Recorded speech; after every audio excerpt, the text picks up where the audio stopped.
Shalom and good day all, this is Tehillim29 back again for another DC review, and in this DC review I'm covering Batman issue 153 and also issue 16 of Shazam. I'll now get things ready and organised for the first one that I'll be reviewing.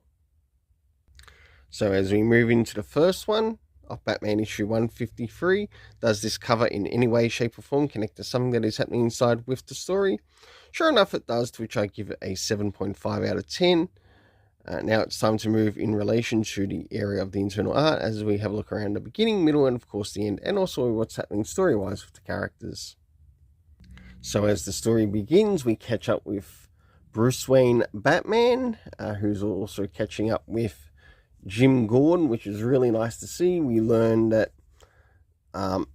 Edward Nygma is finally wanting to become a entrepreneur of sorts, and of course there are some things happening with the character of Mandacano, who was introduced to us by Peter J. Tomasi. Let's not forget that.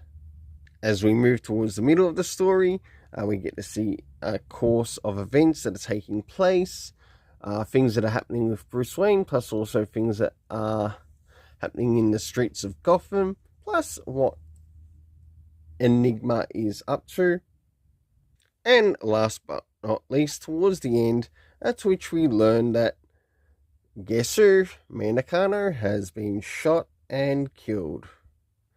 So will we get to see this character return or not? Let's find out in future. So let's future issues.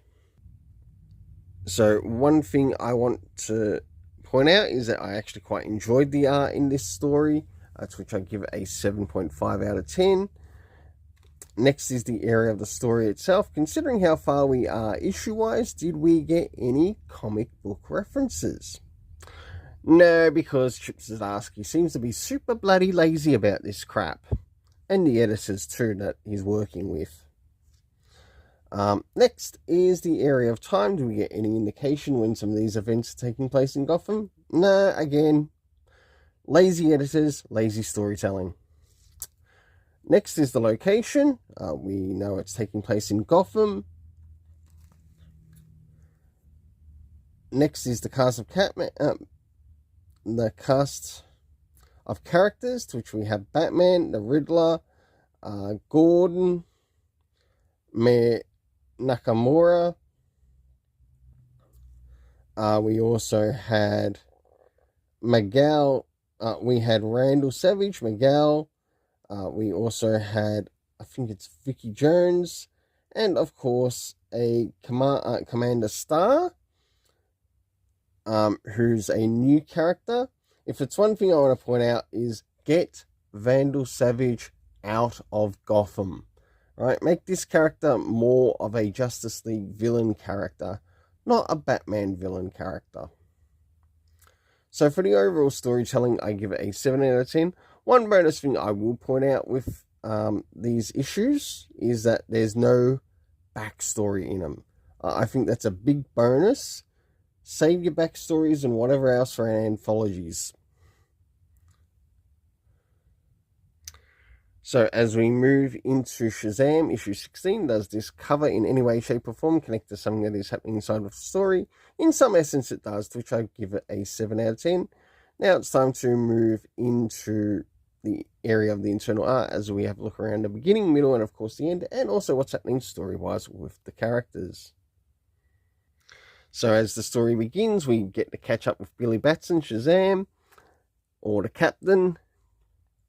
We also catch up with the members of the family, whether it's Eugene and whoever else.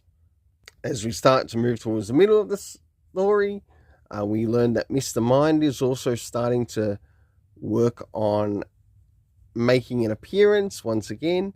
And of course, we have the members of the Shazam family teaming up once again to take on one of their villains, or a new villain of sorts. And last but not least, the return of Mr. Mind. So for the internal art, I give it a 7 out of 10. Now it's time to move in relation to the area of the story. Considering how far we are, did we get any comic book references? And sure enough, we did. We did get a comic book reference to the Absolute Power run. next is the area of time, to which we did have, we learned that things, or some of the things are taking place in, I think, in December. Next is the location, to which we learned this is taking place in Philadelphia. Cast of characters: Billy Batson, Shazam, or the Captain. Freddie Freeman, who is now going by the name of the Commander, overruling the Captain. Of course, we get to see Pedro, Miguel, Darla, Mary, and Mr. Mind. For the overall story rating in this, I give it a 7 out of 10. Until then, let's keep it colourful and have yourself an awesome day.